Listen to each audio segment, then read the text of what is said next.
All right, so this is the problem on the first test. Number one, it says a particle moves along the parabola with the equation of y equals 1/2 x squared, shown below. So what I told you guys was that this is actually y right there.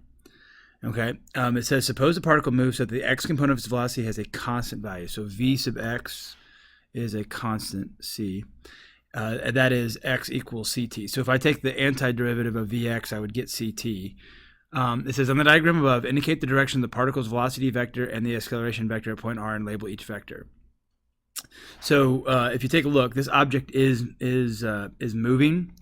It's moving with that particular function, so y equals 1/2 x squared. The velocity vector is always tangent to the path, so there's my velocity vector. I would try to draw that tangent. That's my velocity. And then my acceleration, because the Vx is equal to a constant, that implies that Ax is equal to 0. And if I look, see how this guy's kind of changing direction? He might be speeding up also, but he's changing direction. What I can do is I can go ahead and draw an arrow straight up and say that's got to be my acceleration vector. Let's see if I can do that a little better here. So the velocity vector is straight up right there. Excuse me, the acceleration vector is straight up. And so that's what I should have for those two things. And so that was worth a point for each of those. So if you got that, 1 point and 1 point. It says part double I, it says determine the y component of particle's velocity as a function of x. Now, a couple of things. Determine the y component, we want the y value, of the particle's velocity as a function of x. Now, there's a couple of ways you can go about doing this. You could use the chain rule, which I think some of you guys did. But I'm also going to make, I'm going to show you another way that you could do it. You could actually make a substitution. So here's what I'm going to do. I know that that is my function right there. So y equals 1/2 x squared. So what I'm going to do is I'm going to plug into that 1/2. I know that x is equal to ct. So I'm going to plug that in. That's ct all squared. And so that becomes 1/2 constant squared t squared.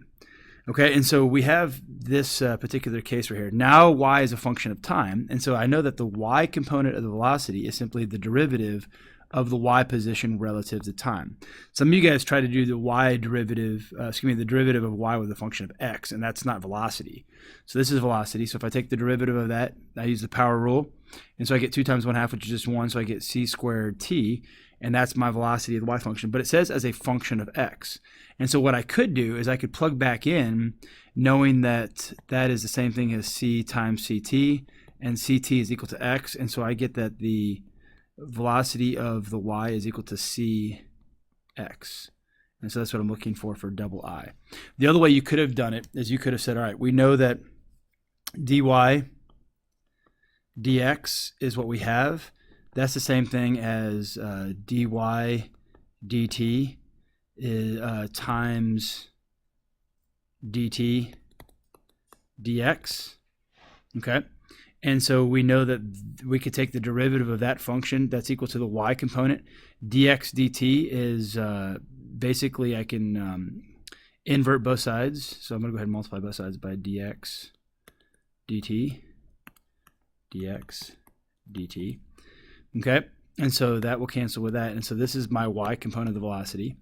And so if I take dx dt, I got to do that derivative. So that would be the derivative would just be c. So dx dt would be c. And then the derivative of the y function with respect to x would be this guy right here. So the derivative of y with respect to x would be 1/2 times 2x.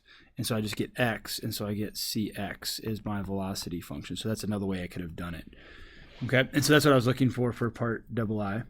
And then it says part 3i, determine the y component of the particle's acceleration. Well, here's the thing. You already have that function for the velocity, and we know that the derivative of the velocity function, which we can also write as dvy dt, is equal to my acceleration in the y direction. So if I take the derivative of that, I just get c squared, and that's what I'm looking for. Okay, and so that's all I had to do for those. All right, and then we move on to part B. It says, suppose instead the particle moves along the same parabola at a constant speed. I think on your test it said velocity, but it should have said speed. And if so, depending on how you made your argument, I gave you credit on it. But it says on the diagram below, indicate the direction of the particle's velocity vector v and the acceleration vector a at point S and label each vector.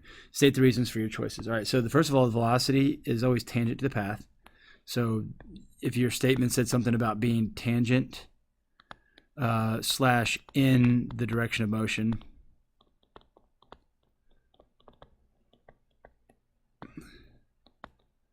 Okay, that would work.